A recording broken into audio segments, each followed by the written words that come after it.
와킹 시간에 들고 미 몸에 대해서 부들이 도지.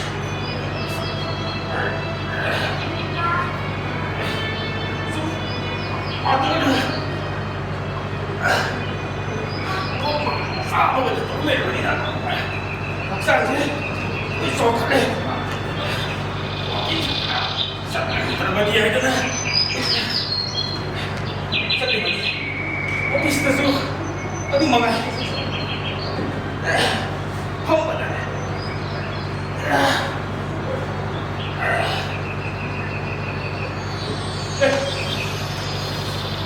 그리노 시다 다이버스나. 아이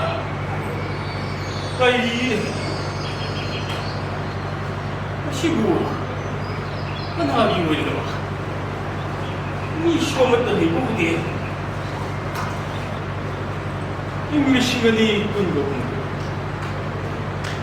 잉글리시간이 kungo kumbu gide aduga ngasina 잉글리시간이 kungo marigi sahi kunumi happy new year day magi shi kunpo madi ma ta hogo shoida do shigo tanagi wori mapudu 시티보다 폭으로 와르면이다. 2023 great time for new beginning. 아이고, 한국에 뛰기 것이다. 거기다 해. 가리가리 이리고도 하이고도 받으면서 마민 마타 레이프 컨택 넘버를 싱글 열어놓으니 폰 해가 덮치려거든. 아이시디 어떻게 벙커를 봐야 되는 사이드기 마시기고 그렇게 나왔다고 이래고 Success or excuse The choice is yours 아이디 마이 빡는 보거나 너들가 커벅대기 레이토 마두 다하기 빵 와우 빠뜨리네 마시기 대리에서 यामनो वाखल लेबा scholar गुम नत्रग कभी अमगी सोइदन होइरमबे मारी वाखल मदा कॉग लुखि मदगी दाइरी एसे मफम मसिद कुंथोगन होइरमगसिया ममिंगबु करी हाइने इबनोने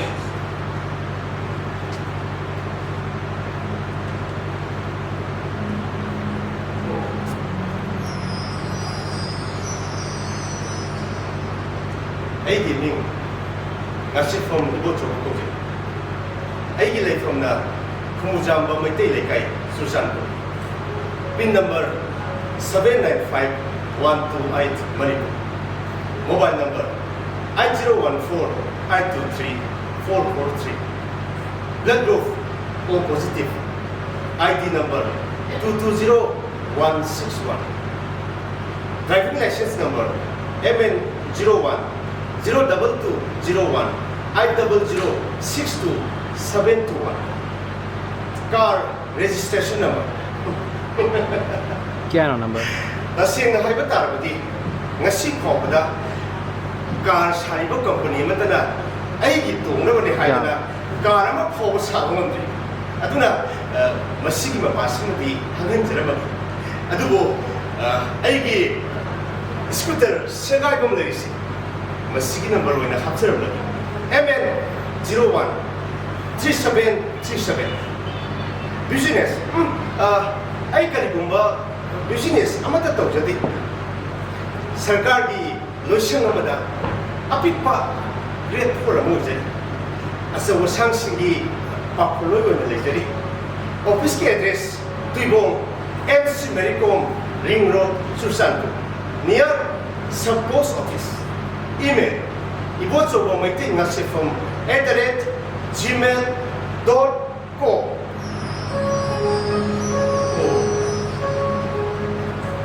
이것이 후무장과 메이데이 레가이 수산 공격이원 어떤 보고 A는 따보더니 머팜 머두더니가 메이데이 신기 용거이 런퉁 크디막 ꯂꯣꯏꯅ ꯃꯩ ꯊꯥꯗꯣꯛꯇꯨꯅ ꯊꯨꯒꯥꯏꯗꯨꯅ ꯃꯥꯡꯍꯟꯕꯤꯈ꯭ꯔꯦ ꯍꯥꯏꯅ ꯑꯗꯨꯒ ꯅꯨꯄꯤ ꯑꯉꯥꯡꯁꯤꯡꯕꯨꯅ ꯑꯣꯠꯄ ꯅꯩꯕ ꯇꯧꯗꯨꯅ ꯇꯥꯟꯊꯣꯛꯄꯤꯔꯛꯈꯤ 이름도 모자라고쇼 빠리만 랭하가 시는 마틱 짜다보다기 카와이시 힘내다보기다막 많은 남자가 모은다 땅바퀴 막함다 구동 싸바 예구나 세너를 키 नंबर क्या ना लाए थे 이과시기 नंबर क्या ना 에드레스 노후디 오 마기 넘버스다 올 해도 없는 거야 tàu rồi 5 0 1 4 5 2 3 double 4 3 잘했어 알로 시부 세번 믿고서 보이라고요 온 빨리리가 시부 가나 나비 김두아 눈기나 올까 그렇게 본다고라 헤이 아이고 저거한테 곤탕뼈 아무튼 가리 그거 아이나 또 저기 버시고 세번 믿고서 그랬다고요 온 빨리리가 그랬어 याद है ब्रा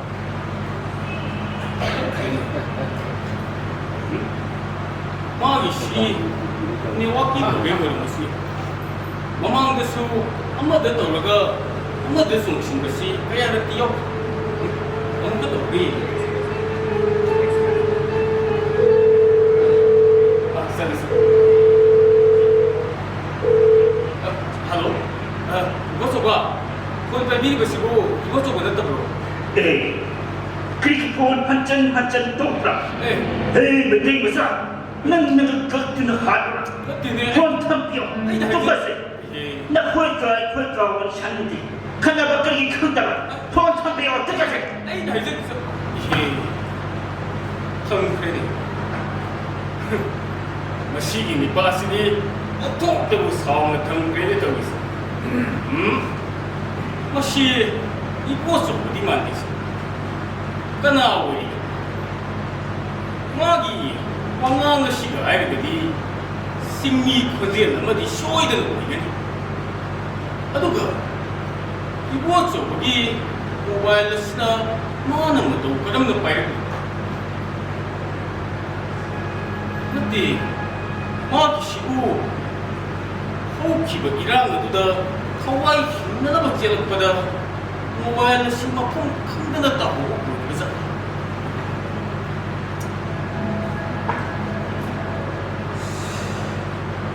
시더디 마기 똑바 넘버 수요구디 에트리 수요구디 어때? 무빠시고 힘금 키가 나들어가 실험 먹으더라니 아기 대리에서 바르거디 아이 휴원들은 방금이 싫어 어떡고 미기 버스는 대리에 쉬고 아이고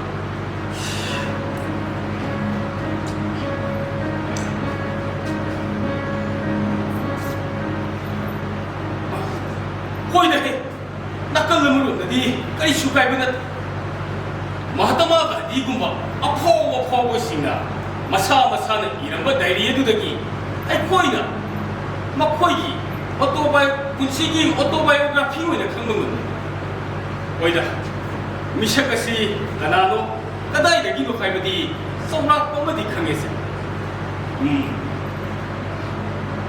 마카다디 대리에시 바르가 강바이 대리에시 에이는 뭐 폼는 쓰더기 되는다 아또빠 가나군가 엄마는 재미를 보고 이러면서 에이는 클리가 지금나 마수 스포이드는 그런 거니라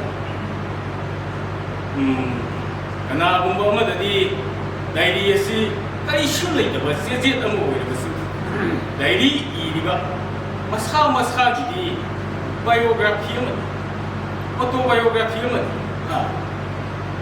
뭐이다 마기 본식이 말하면 강기하여니 마기 대기시 바르가 강거다 에멘 테스 is autobiography 마시 이보아서 하이리가 니빠시기 본식이 샤도까만 마부 ꯈꯪꯒꯦ ꯍꯥꯏꯔꯕꯗꯤ ꯑꯩ ꯃꯁꯤ ꯄꯥꯕꯗ ꯍꯣꯏꯗ ꯍꯦꯛꯇ ꯄꯥꯔꯒ ꯂꯣꯏꯔꯦ ꯑꯗꯨꯕꯨ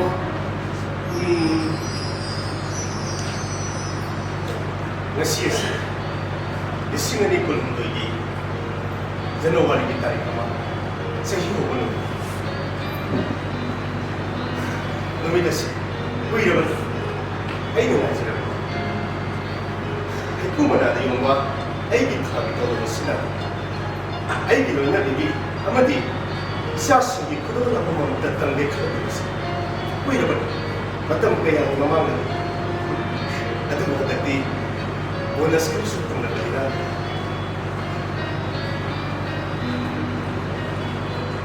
lagi hai na PS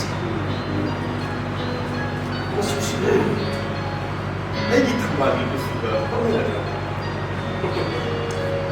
hindi mali rin pamde pasoti ka na mo siya surprise me na hekta pili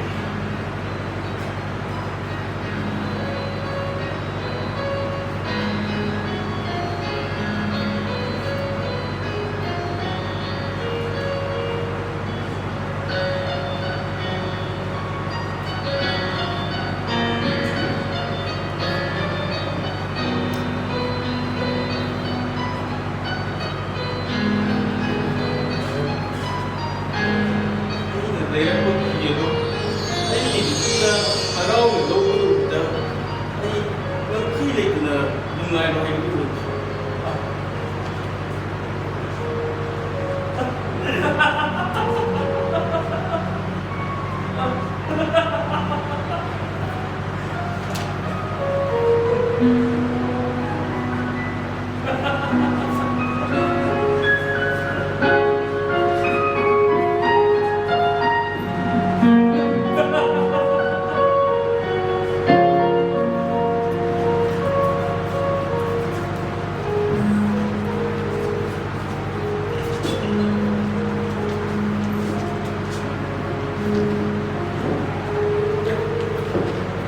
ꯀꯔꯤ ꯍꯥꯏꯔꯤꯕꯅꯣ ꯁꯤ ꯑꯉꯥꯡꯕ ꯃꯨꯛꯅꯩ ꯑꯃ ꯌꯥꯎꯔꯤꯕꯁꯤꯕꯨ ꯐꯦꯕ꯭ꯔꯨꯋꯥꯔꯤꯒꯤ ꯇꯥꯡ 8 ꯏꯪ 2002 ꯉꯁꯤ ꯑꯁꯤ ꯑꯩꯒꯤ ꯈ꯭ꯋꯥꯏꯗꯒꯤ ꯏꯀꯥꯏꯕ ꯊꯣꯛꯄ ꯍꯥꯏꯕ ꯅꯨꯃꯤꯠ ꯑꯗꯨ ꯑꯣꯏꯈꯤ ꯃꯤꯑꯣꯏꯕ ꯑꯃꯅ ꯑꯆꯥꯛꯄ ꯃꯩꯕꯨ ꯀꯤꯅ ꯀꯌꯥꯝ ꯀꯨꯏꯅ ꯎꯠꯇꯨꯅ ꯊꯝꯕꯒꯦ ꯍꯨꯔꯥꯟꯕꯒꯤ ꯇꯔꯥꯅꯤ ꯃꯄꯨꯒꯤ ꯅꯣꯡꯃ ꯍꯥꯏꯕꯗꯨ ngasi ai không được phụ thuộc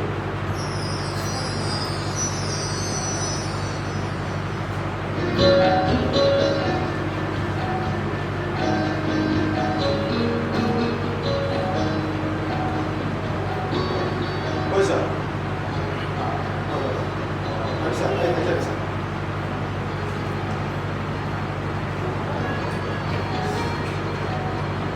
làm sao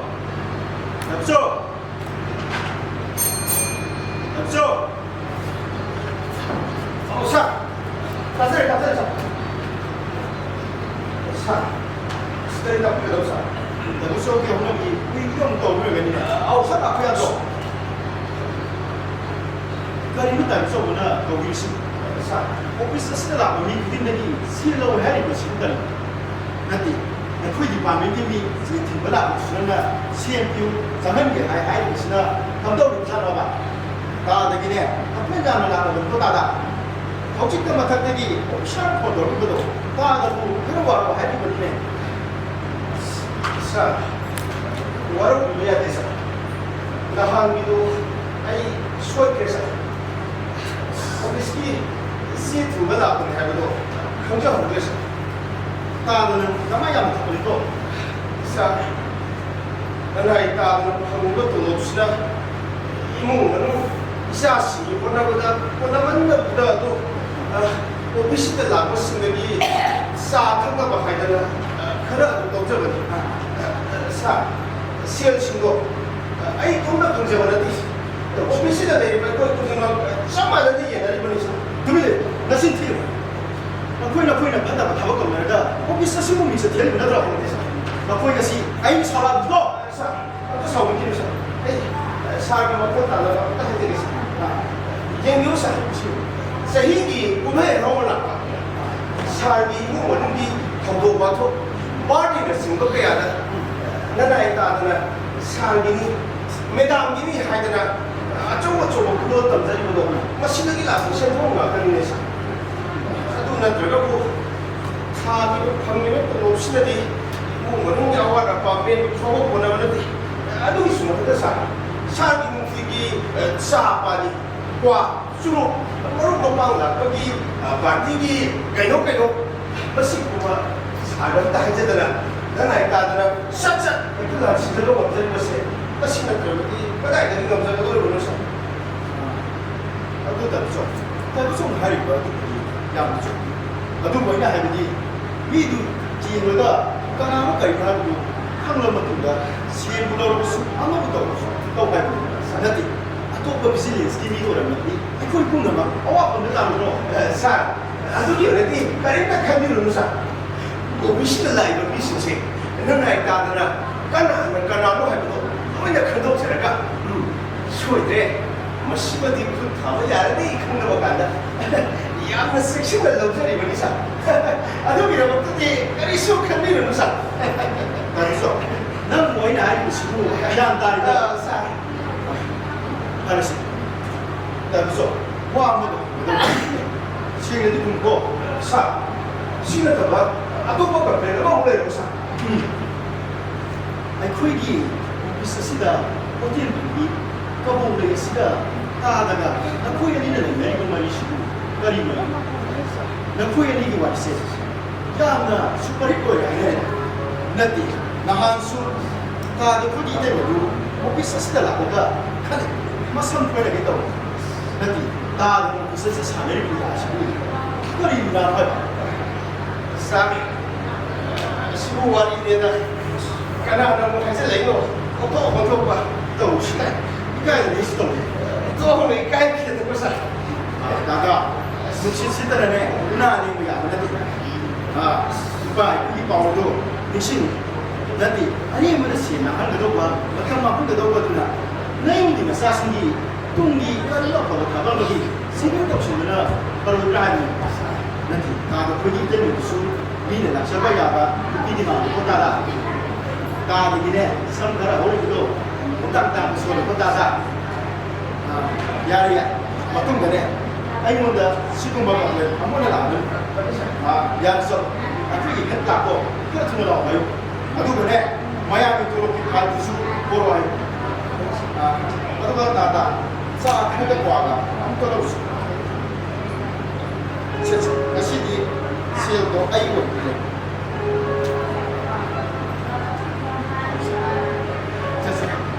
sila ko na rin ba tuloy na kada mo jo atu ga ina sa su kira su lo atu su sila ta gila hawa atu ga ne ta ri hana bi poti da ma tambe ne le bi do atu to la ko khaba ga ma le solo solo har tu la ko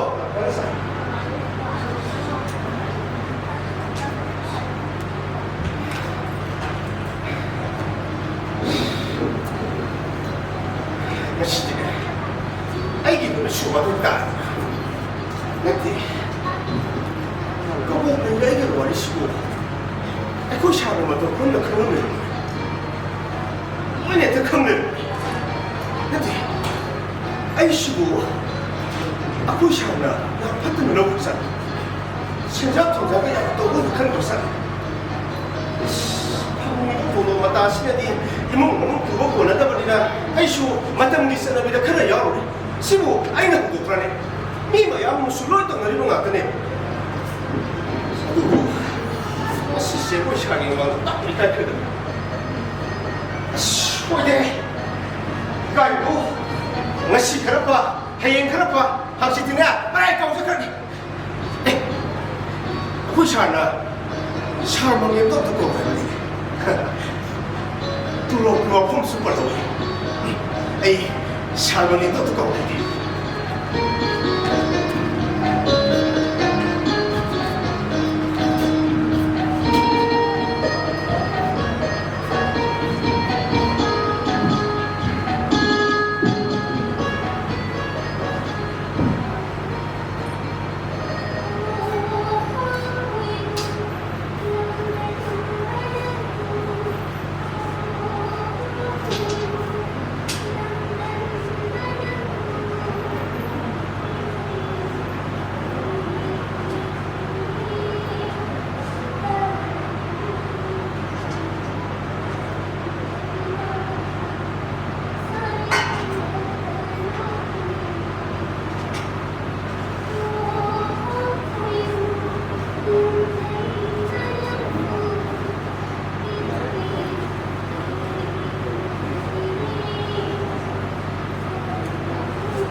ꯀꯕꯣꯛ ꯂꯩꯕꯒꯤ ꯄꯨꯟꯁꯤꯁꯦ ꯑꯣꯟꯊꯣꯛꯅ ꯀꯜꯂꯛꯆꯈ꯭ꯔꯦꯗꯀꯣ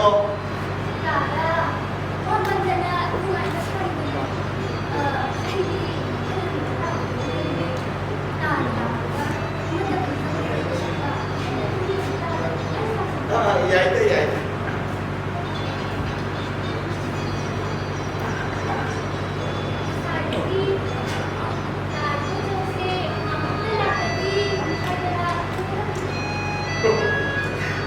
ꯑꯩꯁꯨꯅꯦ ꯉꯁꯥꯏꯗꯒꯤ ꯅꯪꯒꯤ ꯅꯥꯛꯁꯤꯗ ꯂꯥꯛꯄꯗ ꯂꯩꯔꯤꯕꯅꯤ ꯑꯗꯨꯅꯅꯦ ꯑꯩꯒꯤ ꯊꯕꯛꯁꯤꯅꯅꯦ ꯆꯦꯟꯈꯤꯕꯁꯤꯅ ꯉꯥꯏꯍꯥꯛꯇ ꯑꯣꯏ ꯆꯠꯊꯣꯔꯛꯄ ꯁꯪꯉꯤ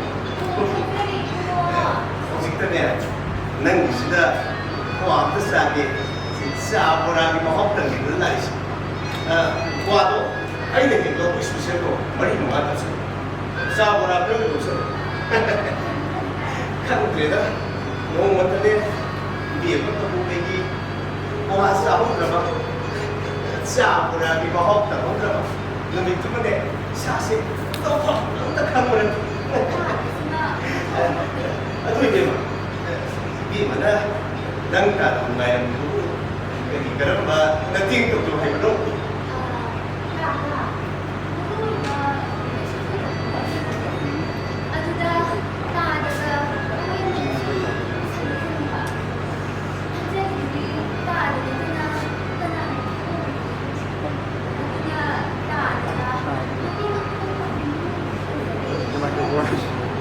ꯑꯗꯨ ꯑꯣꯏꯔꯒꯅ ꯉꯁꯥꯏꯅ ꯄꯥꯎ ꯑꯃ ꯀꯣꯛꯈꯠꯔꯛꯄ ꯌꯥꯗ꯭ꯔꯣ ꯐꯠ ꯑꯗꯨꯝ ꯂꯥꯛꯑꯗꯧꯕ ꯈꯪꯗꯦꯗ ꯍꯧꯖꯤꯛ ꯐꯥꯎꯕꯅꯦ ꯏꯕꯦꯝꯃ ꯀꯕꯣꯛꯂꯩꯅ ꯅꯪ ꯇꯥꯗꯕ ꯃꯤꯊꯣꯛꯄ ꯃꯑꯣꯡ ꯈꯜꯂꯤꯕ ꯃꯥꯜꯂꯤ ꯑꯩꯕꯨ ꯆꯠꯂꯁꯤꯔꯅꯦ ꯆꯠꯂꯒꯦꯗ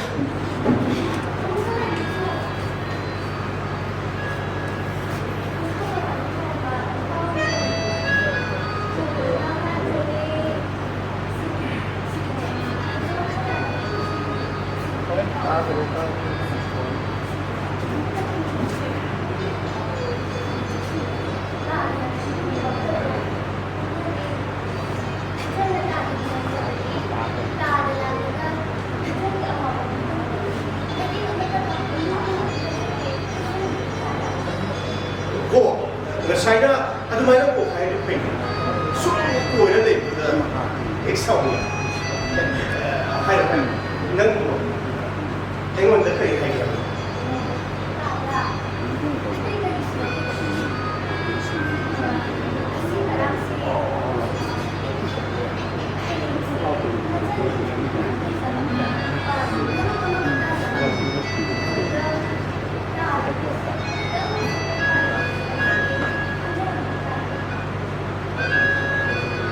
ꯁꯦꯜ ꯈꯔ ꯇꯨꯒꯤ ꯑꯣꯏꯔꯦ ꯅꯪꯅ ꯉꯁꯥꯏꯗꯒꯤ ꯀꯣꯏ ꯀꯣꯏꯗꯅ ꯋꯥ ꯉꯥꯡꯉꯤꯁꯦ ꯏꯀꯥꯏꯗꯅꯒ ꯇꯧꯔꯤꯁꯦ ꯑꯁ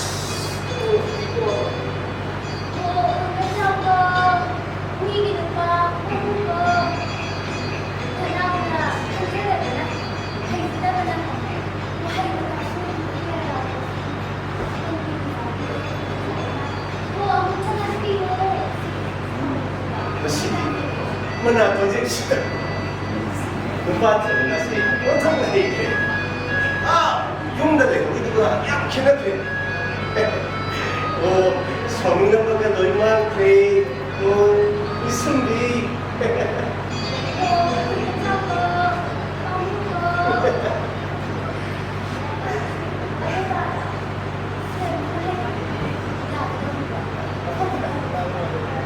ꯀꯌꯥꯅꯣ ꯅꯪꯅ ꯗꯔꯀꯥꯔ ꯂꯩꯔꯤꯕꯅꯣ 5-10 ꯁꯠ ꯍꯥꯏ ꯅꯈꯨꯠꯁꯤꯗ ꯍꯦꯛꯇ ꯄꯤꯒꯗꯕꯅꯤ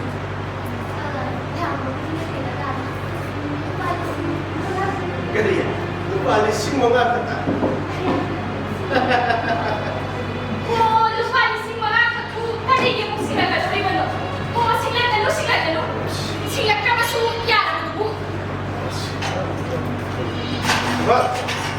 ꯅꯪ ꯁꯤꯗ ꯀꯩꯗꯧ ꯂꯩꯔꯤꯅꯣ? ꯑꯣꯐꯤꯁꯇ ꯑꯗꯨꯝ ꯂꯩꯕ ꯅꯠꯇ꯭ꯔꯣ? ꯁꯤꯗ ꯀꯩꯗꯧ ꯂꯩꯔꯤꯅꯣꯕ?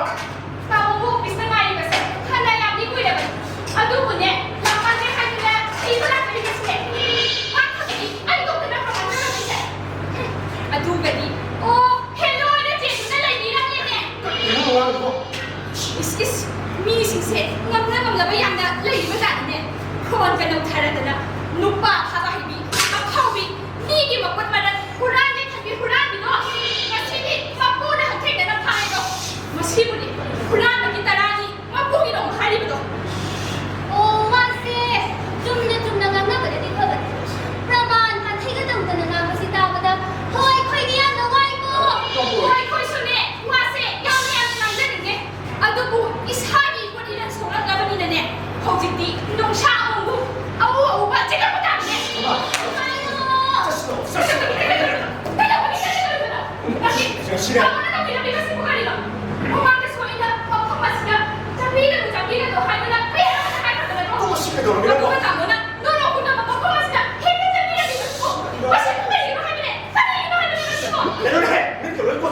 여보네. 미인을 낙사해야봐. 까먹으려는데. 남기시디 남기다가 들라게 하이나 혼오나마 통과자고 야는 해가 태가까지 왔네. 태가리더니 아두디 태가리만 너 사과두가 나 사두가 토대자라만 나래. 나 상파라 허리만도 순해. 군당 스테이트가 토대자라만 나래구나. 나 시디 까먹 리부가 나나 마파마스다가 미박에 했어. 얘가 나래구나.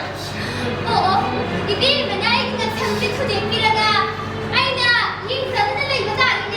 아이가 사과지 토대기가 놀이다. 아이가 판다 커버 삼세 이bil면 앞으리가 비가 놀이다. 마주다 까먹리가 포기 거드는 이거 다래. 이bil마 난비 허가 그랬구나. 화이드네 양 나와는 나도 나도 삼도 빠이르가 이미 너비 까먹리니 탁자해. 아이가 나들이 마이르구나. 손팔미마시다 양 나와는 나도 마팜세 이빌만 나오기보다 나오봐. 누빤 하고 흐dom이 하거나 후루후루후루 오메야가 너의 안에 여기 나짜들어가도 여기로 아이네 이웃들 아버니 혼인이 아니시니 따모 마시기는 비세 따라하고 싶은 분이에요. 나리기로 나리 수레잡이 혼인 밤이야시나 아이보다 오신다나 키야티나 나가가 내가 속다고는 나이제 빼기도 하면 돼.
마시기니까 이거 정말 알겠어요.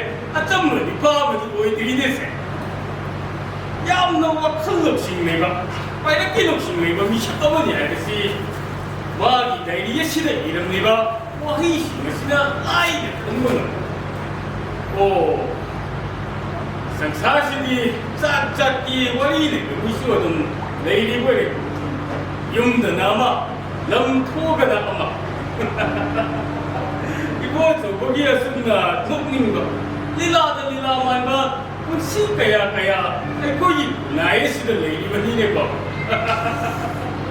마기 다이리의 파우세 아이디 파도bunu 가리에 마카네 그리까지 이리가 뜨기 땅 군대에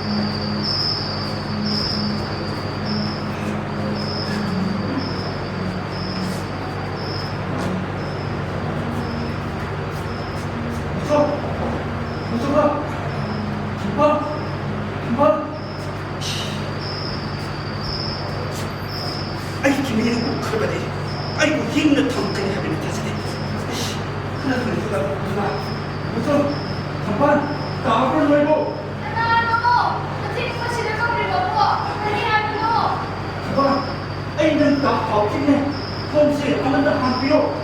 이거 좀 냈다고. 파간이다. 아이씨, 어떤 게 다다. 이것이다. 하이여에게.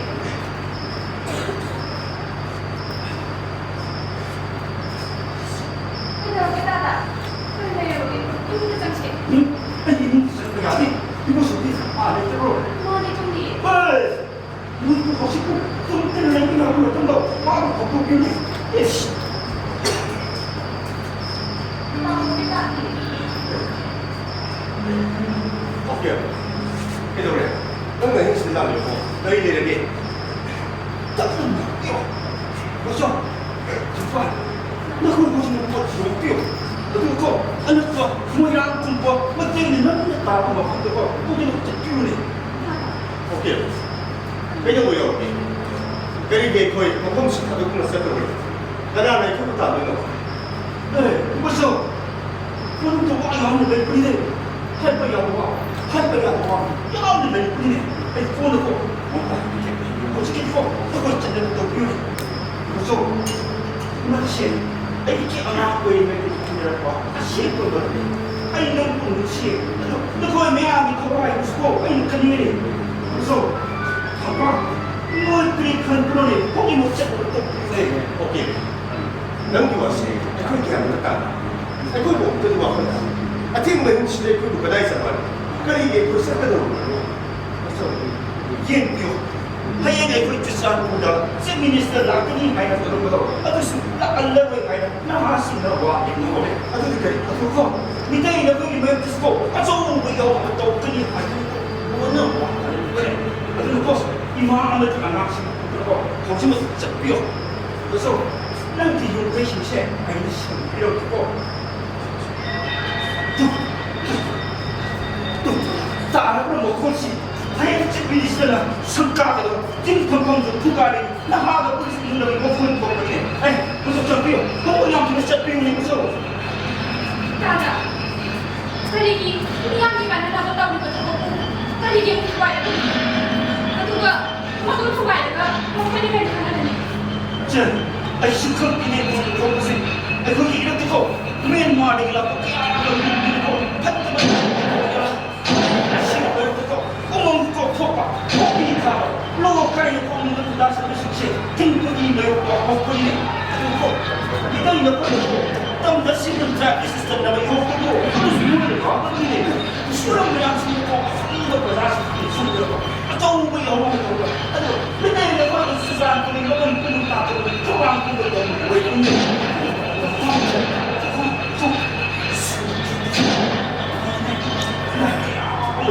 근데 생겨네. 기관을 사는 것도 다르게 우선 썩비요. 단체를 썩비우네.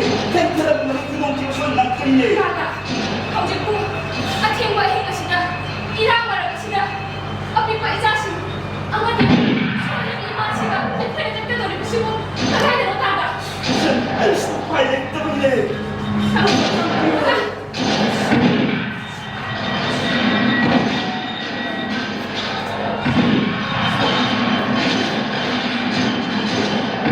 형제에게 신호를 넘기는데 콜로가 목숨을 신호.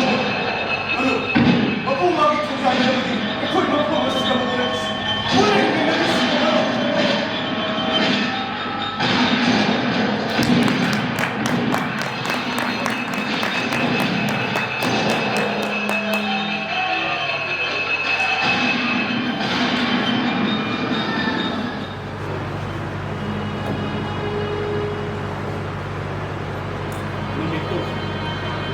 이 사업이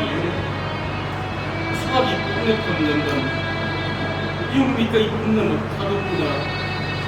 이끼 지여마도 하와이에서의 인간을 보기다마 아테인과 힘나게 됐을 아이 여마디 아이가 나가 그래가 너희는 아도고 이자티 그렇게 시기다마 한자 마모이나 아이는 깨나봐 힘이 맞던 마두다 막품 마두다 레이바 그때이 쓰리나 코딩 맞다 와우 이거 문제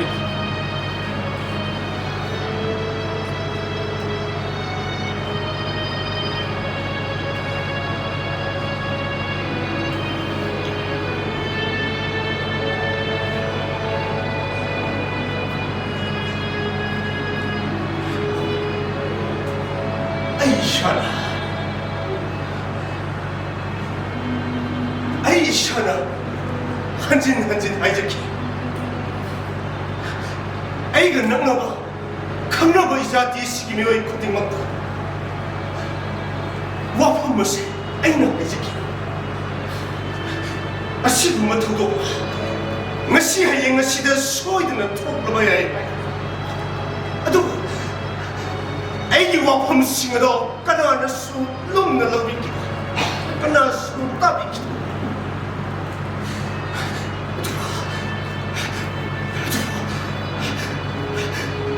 aki bagi mas oira numit ada ngasi so imina sida samsangul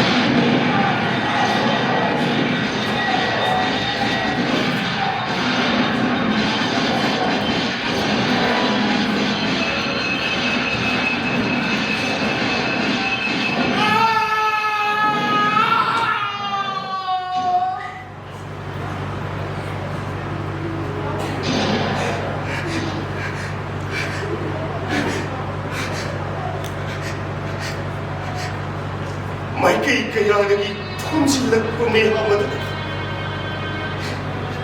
농샤는 사지마사 따라두나 파바고 아우마 이슬세 그야부 사 땀락기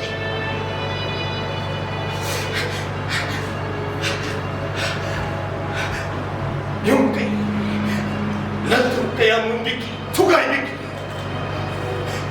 마두다 빼내다 May traduktuna ut alam Tawai sihing may kishalay kang nansinig Mama Majin manaw kaya sinar kaya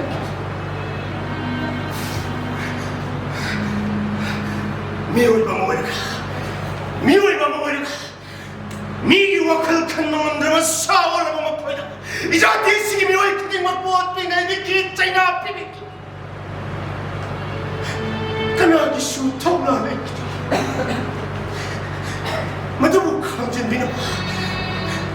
Timjin bina mamisyak amat su tawla kiti.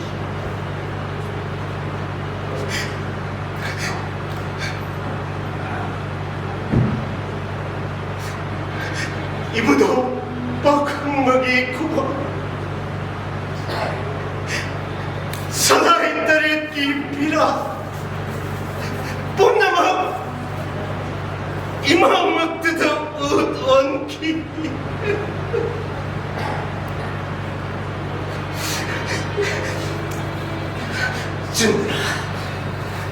찐드나 샤트기 공사다 다면 소리들이 뛰래 곱다 쿠라이 파이브 싱라 덩링 도바 익사기 공사 마도로 나 코이니 나는 나 코이니 닝제리베 쇼르다 마도기다 나 코이 봉나 삐가다 나 삐로 나 코이 봉나 나 삐로 뽕나 먹었지 그럼 나 콩나이가 빈도 먹지 야만 콩는 먹이면 샤그세 콩누나 분시에세 까롱는 마시로 이란다 마시로 꼭지로 먹이면 마시로 이란다 마시로 꼭지로 먹이면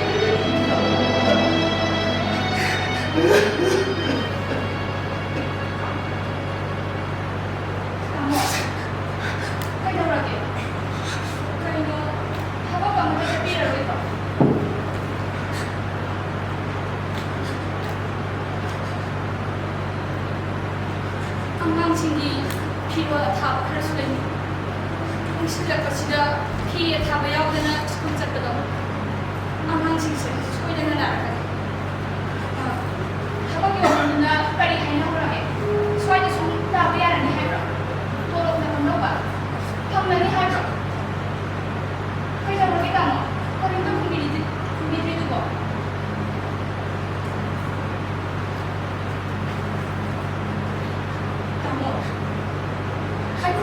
ꯄꯨꯟꯁꯤ ꯑꯁꯤꯕꯨ ꯁꯩꯗꯥꯡꯁꯪ ꯑꯁꯤꯗ ꯑꯗꯨꯃꯛ ꯂꯣꯏꯕ ꯇꯥꯔꯤꯕ꯭ꯔꯥ ꯇꯥꯃꯣ? ꯌꯨꯝ ꯏꯀꯩ ꯂꯩꯇ꯭ꯔꯕꯁꯨ, ꯆꯔꯥ ꯅꯥꯝꯃꯗ ꯆꯥꯔꯕꯁꯨ, ꯆꯥꯕꯨ ꯆꯥꯗ꯭ꯔꯕꯁꯨ, ꯑꯍꯤꯡ ꯑꯃꯇꯪ ꯑꯣꯏꯔꯕꯁꯨ, ꯌꯨꯝ ꯑꯗꯨꯗ ꯂꯩꯇꯥꯅ ꯇꯨꯝꯕꯗꯣ ꯄꯥꯝꯂꯦ꯫ ꯁꯣꯟꯗꯕꯤ ꯏꯃꯥ ꯑꯗꯨꯁꯨ ꯆꯩꯅꯥ ꯃꯌꯥꯝ ꯑꯁꯦ ꯈꯥꯡꯕ ꯉꯝꯗ꯭ꯔꯗꯨꯅ ꯁꯩꯗꯥꯡꯁꯪ ꯑꯁꯤꯗ ꯑꯔꯣꯏꯕ ꯌꯦꯡꯅꯤꯡ ꯇꯥꯟꯈ꯭ꯔꯦ꯫ ꯁꯔꯀꯥꯔ ꯑꯃꯗꯤ ꯄꯨꯛꯆꯦꯜ ꯆꯥꯎꯕ ꯃꯤꯑꯣꯏ ꯈꯔꯅ ꯄꯤꯕꯤꯔꯤꯕ ꯆꯥꯅ ꯊꯛꯅꯕ ꯈꯔ ꯑꯁꯤꯒ ꯇꯨꯝꯐꯝ ꯑꯃ ꯐꯪꯂꯤꯕ ꯑꯁꯤꯗ ꯑꯩꯈꯣꯏꯕꯨ ꯄꯦꯟꯊꯣꯛꯅꯁꯤ ꯍꯥꯏꯕ ꯇꯥꯃꯣ? ꯑꯃꯨꯛꯇ ꯈꯨꯝꯃꯣ, ꯑꯩꯈꯣꯏꯕꯨ ꯄꯦꯟꯊꯣꯛꯅꯁꯤ ꯍꯥꯏꯕ ꯇꯥꯃꯣ? ꯃꯤꯑꯣꯏꯕ! ꯅꯈꯣꯏꯅ ꯑꯩ ꯈꯛꯀꯤ ꯏꯁꯥꯒꯤ ꯖꯥꯇꯤ ꯈꯛꯇꯒꯤ ꯍꯥꯏꯕ ꯋꯥꯈꯜꯅ ꯃꯥꯡ ꯊꯥꯗꯨꯅ ꯄꯨꯋꯥꯔꯤꯒꯤ ꯊꯦꯡꯈꯥꯡ ꯀꯌꯥꯗ ꯑꯩꯈꯣꯏ ꯈꯨꯗꯤꯡꯃꯛ ꯃꯤꯑꯣꯏꯕ ꯉꯥꯛꯇꯅꯤ ꯍꯥꯏꯕꯁꯦ ꯍꯦꯛ ꯀꯥꯎꯊꯣꯛ ꯃꯤꯑꯣꯏꯕ ꯑꯃꯒꯤ ꯖꯥꯇꯤ ꯑꯃꯅ ꯖꯥꯇꯤ ꯑꯃꯒꯤ ꯃꯥꯡꯅꯕ ꯇꯧꯔꯤ ꯍꯥꯠꯂꯤ ꯇꯨꯞꯂꯤ ꯂꯟ ꯊꯨꯝ ꯀꯌꯥ ꯃꯥꯡꯍꯜꯂꯤ ꯃꯁꯤꯕꯨ ꯃꯤꯑꯣꯏꯕ ꯑꯃꯒꯤ ꯃꯆꯥ ꯅꯠꯇꯦ ꯃꯁꯤꯗꯤ ꯋꯥꯈꯜ ꯈꯟꯕ ꯉꯝꯗꯕ ꯁꯥꯒꯤ ꯆꯠ 미호이면 거기다 산다도 뽕먹느라 뽀고 분식이요 가물tak다마 해미얼마 나 거기 말을 프리티비에 시계 맞던 아이를 했나봐 거기다게 판다면 사먹하려면 아이 나 거기면 똑같이 아이 나 거기면 똑같이 아이 나 거기면 똑같이 타모 ꯀꯔꯤꯒꯤꯅꯣ ꯑꯗꯨꯝ ꯂꯥꯎꯕꯤꯔꯤꯗꯨꯕꯣ? ꯂꯩꯃꯤꯟꯅꯔꯤꯕ ꯃꯤꯌꯥꯝ ꯑꯁꯤꯅ ꯇꯥꯔꯒ ꯀꯔꯤꯅꯤ ꯍꯥꯏꯅ ꯈꯟꯈꯤꯒꯗꯒꯦ? ꯃꯤꯅ ꯉꯥꯎꯔꯦ ꯍꯥꯏꯅꯔꯅꯤ ꯇꯥꯃꯣ꯫ ꯊꯨꯝꯕ ꯑꯩ ꯉꯥꯎꯗꯤꯌꯦ ꯊꯨꯝꯕ ꯌꯦꯡ ꯑꯁꯨꯛ ꯐꯖꯈ꯭ꯔꯕ ꯃꯥꯂꯦꯝ ꯄ꯭ꯔꯤꯊꯤꯕꯤ ꯑꯁꯤ ꯉꯁꯤꯗꯤ ꯑꯆꯧꯕ ꯂꯥꯟꯕ ꯉꯝꯃꯣꯏ ꯃꯥꯂꯦꯝꯒꯤ ꯃꯐꯝ ꯈꯨꯗꯤꯡ ꯂꯥꯟꯒꯤ ꯆꯩꯊꯦꯡ ꯐꯪꯗꯕ ꯑꯃꯠꯇ ꯂꯩꯔꯝꯗꯦ ꯉꯁꯤꯗꯤ ꯑꯩꯈꯣꯏꯒꯤ ꯄꯤꯛꯂꯕ ꯏꯔꯣꯝꯗꯝ ꯑꯁꯤꯗꯁꯨ ꯃꯗꯨꯒꯤ ꯆꯩꯊꯦꯡ ꯑꯗꯨ ꯑꯣꯏꯕ ꯏꯁꯥꯒꯤ ꯏꯔꯝꯗ ꯁꯩꯗꯥꯡꯕ ꯍꯥꯏꯕꯗꯨ ꯑꯣꯏꯗ ꯁꯩꯗꯥꯡꯁꯪ ꯑꯁꯤꯗ ꯃꯤꯅ ꯄꯤꯖꯕ ꯑꯐꯪꯕ ꯈꯔ ꯆꯥꯗꯨꯅ ꯂꯦꯜꯂꯤꯕ ꯄꯨꯟꯁꯤ ꯑꯁꯦ ꯑꯩ ꯄꯥꯝꯂꯛꯇ꯭ꯔꯦꯅꯦ ꯊꯝꯕꯥꯜ ꯑꯩ ꯄꯥꯝꯂꯛꯇ꯭ꯔꯦ ꯇꯥꯃꯣ ꯅꯍꯥꯛꯀꯤ ꯑꯋꯥꯕꯗꯣ ꯑꯩꯁꯨ ꯈꯪꯂꯤꯕꯅꯤ ꯃꯐꯝ ꯑꯁꯤꯗ ꯂꯩꯃꯤꯟꯅꯔꯤꯕ ꯑꯩꯈꯣꯏ ꯈꯨꯗꯤꯡꯃꯛ ꯂꯥꯟꯒꯤ ꯆꯩꯊꯦꯡ ꯐꯪꯗꯕ ꯉꯥꯛꯇꯅꯤ ꯑꯗꯨꯕꯨ ꯍꯤꯡꯗꯕꯗꯤ ꯌꯥꯗꯕꯅꯤꯅ ꯃꯥꯅ ꯑꯉꯝꯕ ꯁꯨꯗꯨꯅ ꯃꯆꯥ ꯃꯁꯨꯁꯤꯡꯒꯤ ꯈꯜꯂꯒ ꯃꯈꯣꯏꯒꯤ ꯑꯁꯥꯗ ꯍꯤꯡꯅꯔꯤꯕꯁꯦ ꯃꯈꯣꯏꯒꯤꯗꯃꯛꯇ ꯍꯣꯠꯅꯔꯤꯕꯁꯦ ꯇꯥꯃꯣꯕꯨ ꯀꯔꯤꯁꯨ ꯎꯕꯤꯗ꯭ꯔꯕꯔꯣ? ꯐꯔꯦꯁꯦ ꯃꯁꯤꯒꯤ ꯋꯥꯔꯤꯁꯦ ꯇꯣꯛꯂꯁꯤ ꯑꯩ ꯃꯌꯥꯝ ꯂꯝꯕꯤꯗ ꯄꯣꯠ ꯌꯣꯟꯕꯁꯦ ꯉꯥꯏꯍꯥꯛꯇ ꯌꯥꯎꯈꯤ ꯂꯩꯔꯛ ꯈꯨꯜꯂꯛꯇ ꯆꯪꯂꯛꯄꯁꯨ ꯌꯥꯏ ꯑꯩꯁꯦ ꯆꯠꯂꯨꯔꯒ tamo.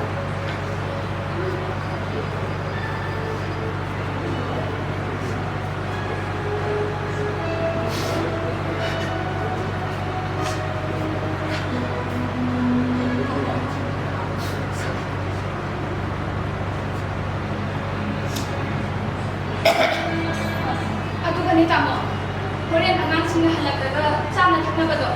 Manungda loine senjaram labadi. Icha thombido amukta lobiram. Mapunga haminna raklabadi. Amang nawaran. Thengsu thenglabadi na amukta lobiram ko tamo. Nang isa ka daw daw. Samsa. Ay nakapanagot ako. Chalo kayo tamo.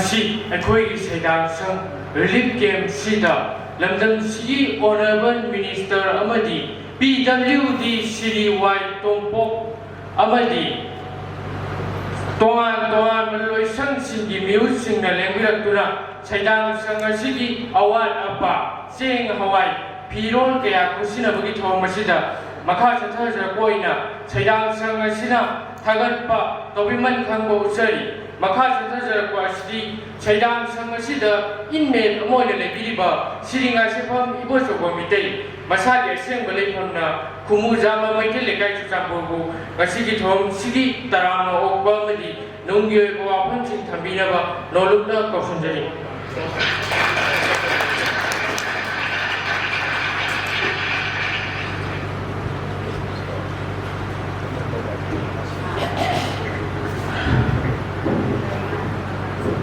Ahandamaktada, Masigi, Seng Hawaii, Tautum, Amadi. Saidangsang asigi awat apa kaya yenthokpagi thoram asida athoiba mitungden oina lengsinbiriba ikai khungnazariba Honorable Minister PWD Government of Manipur ningoina panjarabada Sri Y Tongpok Singhabu ikai khungnazari taram nokjari amadi tongan-tonganba loisangsingi maruiba mihutsingusu ikai khungnazari taram nokjari Lunena Saidangsang asigi asoba thudang lawiriba lamdam asigi Mairapaibi Club Civil Organization pungnamakpusu ikai khunazari tawbimal khangloksari tasengna aikhoi relief camp asida miyam asina aikhoi bu awat apa amata lehendana yamna nungaina thambiri adubu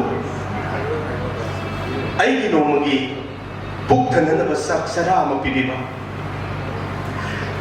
nong chotaba tumpam leifam ama pibiba pirol kudingma awatpa amata leihandana thabiba sina aikoi mafam asida hingli sidri haibadi khangjai adugo asuyam nungaina thambiriba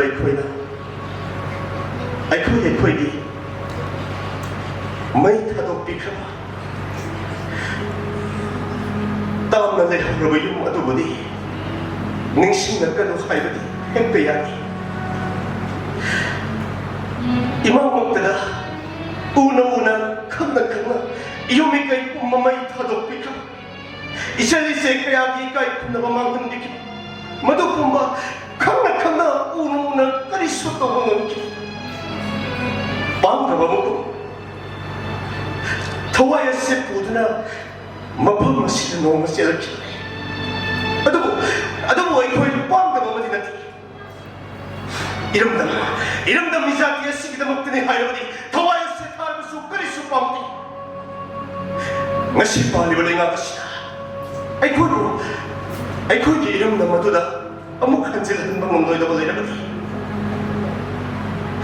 aikoi da shakti ya do pibiro kunta kulai Namiro, aikoi isani iramdam iyumadu maksarabagi thukdam namsari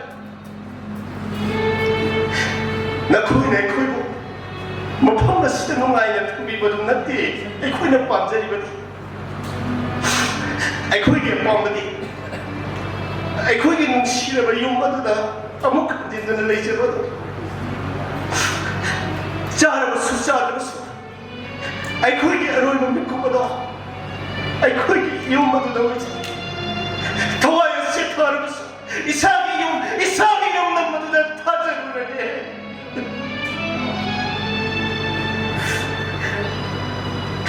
Yani Elosh namadotaki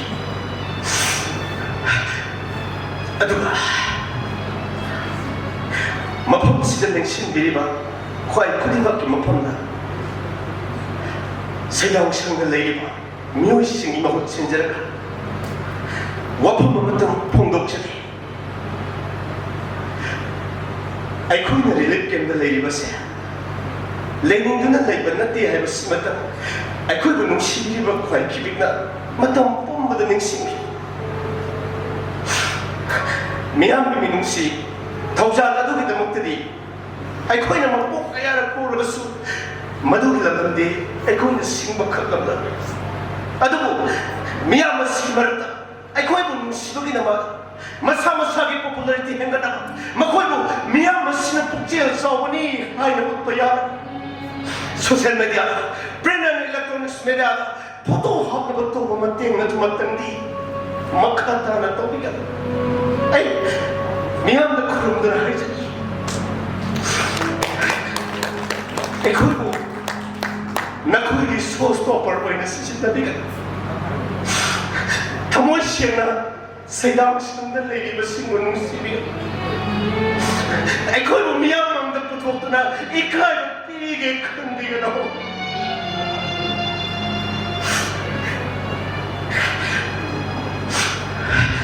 ꯁꯣꯏꯈꯤꯂꯝꯈꯤꯕ ꯍꯥꯏꯔꯣꯏꯗꯕ ꯀꯌꯥ ꯍꯥꯏꯈꯤꯕ ꯌꯥꯎꯔꯕꯁꯨ ꯂꯦꯡꯕꯤꯔꯛꯂꯤꯕ ꯈ꯭ꯋꯥꯏ ꯈꯨꯗꯤꯡꯃꯛꯅ ꯉꯥꯛꯄꯤꯒꯅꯤ ꯄꯨꯝꯅꯃꯛꯄꯨ ꯈꯨꯔꯨꯝꯅꯔꯤ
ꯅꯪꯒꯤ ꯋꯥꯍꯩꯁꯤꯡꯁꯦ ꯇꯥꯔꯒ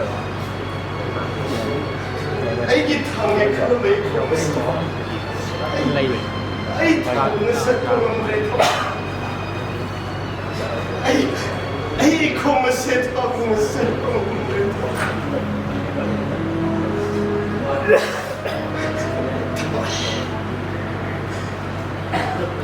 ꯑꯩ ꯏꯁꯥꯒꯤ ꯐꯪꯐꯝ ꯊꯣꯛꯄ ꯍꯛ ꯍꯥꯏꯕꯁꯤ ꯅꯤꯔꯕꯗꯤ ꯀꯅꯥꯅꯁꯨ ꯍꯔꯥꯎꯅ ꯈꯪꯕꯤꯔꯛ ꯃꯁꯤꯗꯤ ꯅꯝꯗꯨꯅ ꯃꯨꯟꯗꯨꯅ ꯂꯧꯒꯗꯕ ꯉꯁꯤ ꯑꯩꯅ ꯊꯥꯡꯒꯦ ꯈꯜꯂꯤꯕ ꯈꯣꯡꯊꯥꯡ ꯑꯁꯤ ꯑꯩꯈꯣꯏ ꯈꯨꯗꯤꯡꯃꯛꯀꯤ ꯌꯥꯏꯐꯅꯕ ꯈꯣꯡꯊꯥꯡ ꯑꯃꯈꯛ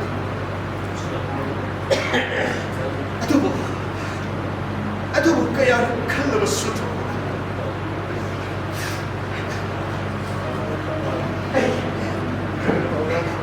이사싱 어머니 낭기 실리뿐 나쁜 이 공을세 검진제 부대불라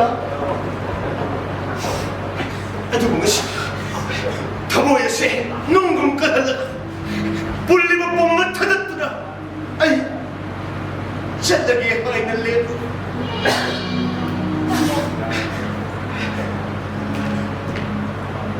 남담시기나 하고야 이 마을에 맡기다 이사디 푸르버시기다 아니 뭉티 농주 농사 강두나 굴나비버스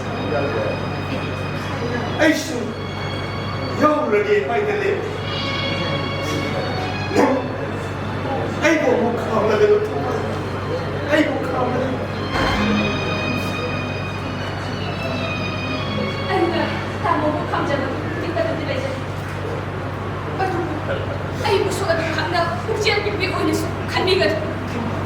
Ay, siyo, may dahil napili. Tamo mo na, kataw pa na magkita na ano. Ay, ibang na siya, tsa-tsa na yaw niya tamo. Hau kiba, buhari na padang bukoy na ka. Maliang na lumitadi, hay na kiba, British Samaraja. May dahil napili mamanda, marulong kiba ni. May dahil napili, like baka sige na ba, hau kiba napila! Tapos sumiksik biliban na siya. Ay siya, hau na parabi. Layon kami, imasing adugi, masane, masune. Maghoy hau na ato. Ay, ipang na su, tsa-tsa na yaw niya. Maghoy iyan ulit. Ay, hau na ka siya ng chilin. Tamo na. Lay baka sige. Ima lay baka sige. Ijati ya sige. Yay pa naman dyan pa kung dyan ko. Kaya ginawa na tumino dyan ka. Ay ha. Nahagin mo inabi ang mga yan. Tamo mo. Noong na pinag-pinag-pinag mo. Kingdom of Pumba. May tiba pino na. Pati pinakito na. Bilang uhay na na. Hindi ba mapunin niya ganyan tamo? Pumba 나하kum이 동남법이 맹태이닝 오르는 먹부로이가 오이가 있어 아야 아들 나이 먹부로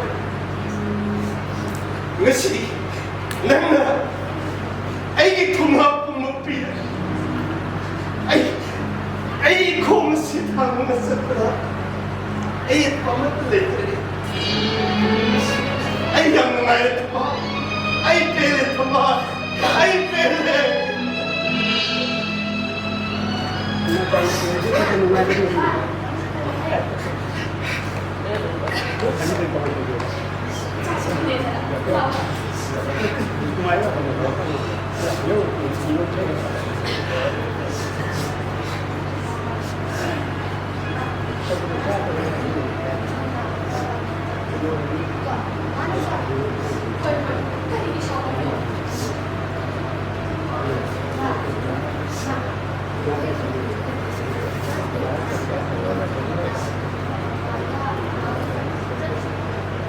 Oi, kali bisa tengok, apa sudah bisa tengok.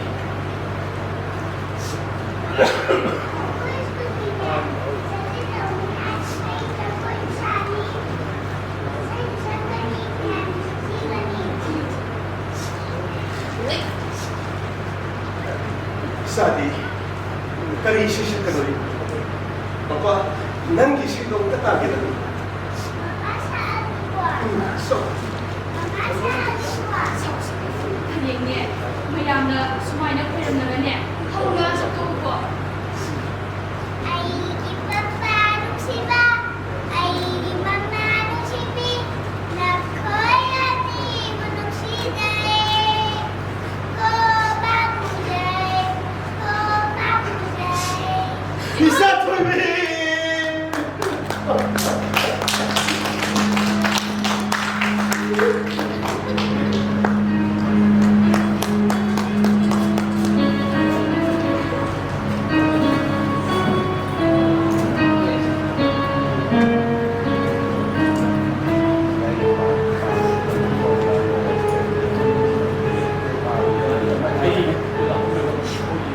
Isagi school gampang kukuha ko.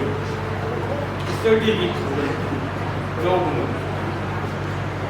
Pikli ba isa na mapahay ko. Pwede na kayo.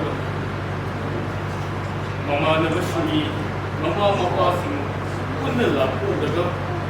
Makuming mo nga ito na lang ka daw. Ay, kung gabi na. Papagi ko. Papagi aso. Ako yan eh. Papabuwaro ka. Papabuwaro ka.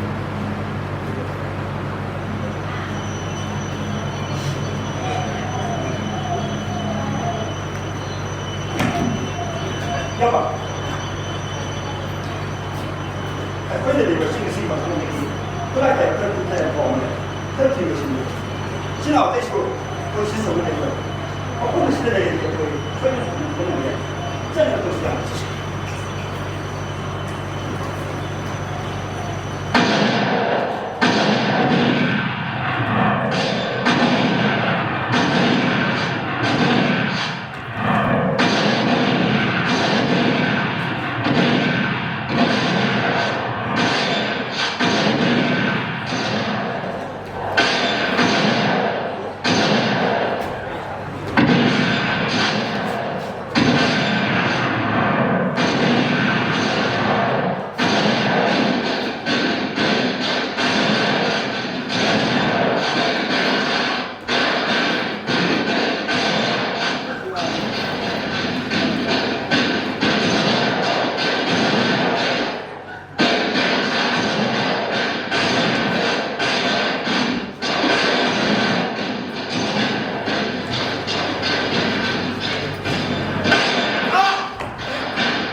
이자식 어머니, 애기 묵비다. 와, 너희 또 말이랑 너희보다. 에이, 큰. 아두, 아이, 너 피마시대 수업 분을레이 했어. 너 그런데 그만 내가 보다. 에이, 수업부터 삐드나. 너 피마시다. 호스피탈에 시달려야 되겠어. 아버지가 ꯑꯩꯒꯤ ꯅꯨꯄꯤ ꯑꯉꯥꯡꯁꯤꯡꯗ ꯃꯇꯧ ꯀꯔꯝꯅ ꯂꯩꯔꯝꯕꯅꯣ ꯃꯈꯣꯏꯅ ꯊꯃꯣꯏ ꯀꯜꯂꯕ ꯑꯩꯕꯨ ꯀꯔꯤꯅꯤ ꯍꯥꯏꯅ ꯈꯜꯂꯤ ꯊꯝꯕꯥꯜ ꯅꯃꯥ ꯅꯆꯥꯅ ꯑꯩꯒꯤ ꯃꯥꯏꯀꯩꯗꯕꯨ ꯌꯦꯡꯗꯨꯅ ꯂꯩꯔꯝꯒꯗꯕꯗꯣ ꯑꯩ ꯈꯪꯗꯕ ꯅꯠꯇꯦ ꯑꯗꯨꯕꯨ ꯆꯩꯅꯥꯁꯤꯡ ꯑꯁꯤꯗ ꯄꯤꯅꯤꯡꯗꯕ ꯑꯩ ꯊꯃꯣꯏ ꯑꯁꯦ ꯀꯜꯂꯒꯦ ꯈꯟꯗꯨꯅ ꯇꯨꯃꯤꯟꯅ ꯂꯩꯔꯤ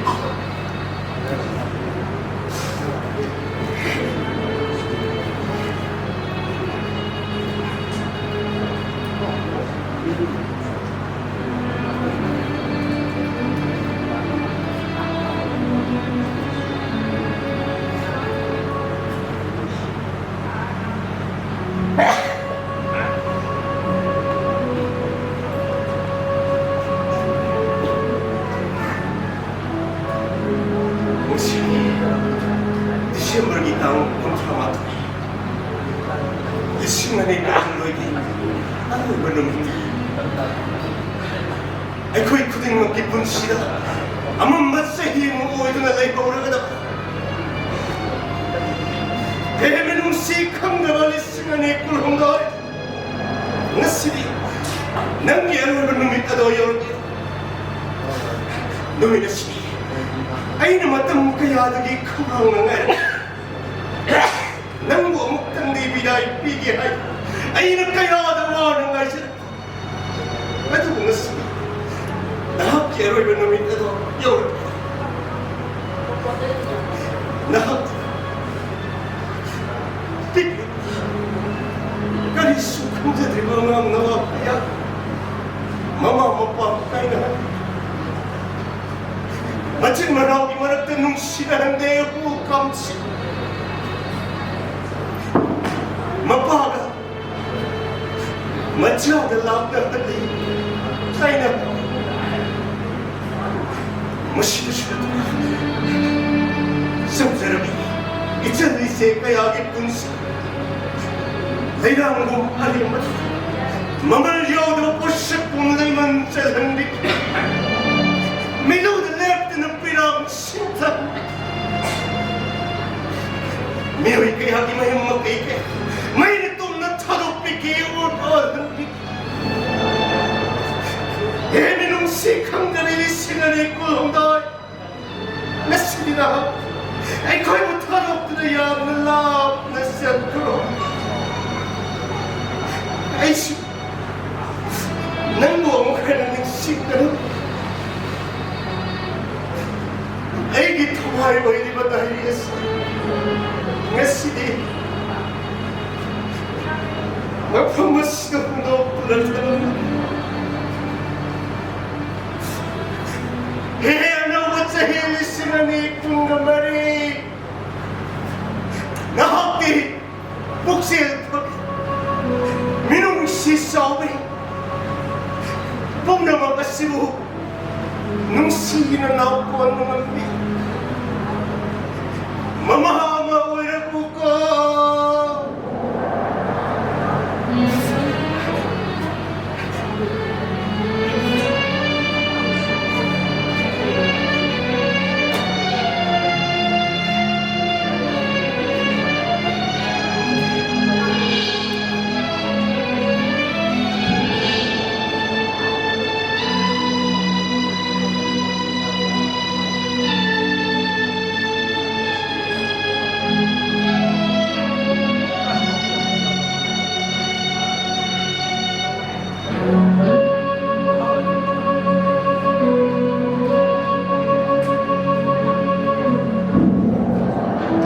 Thank you.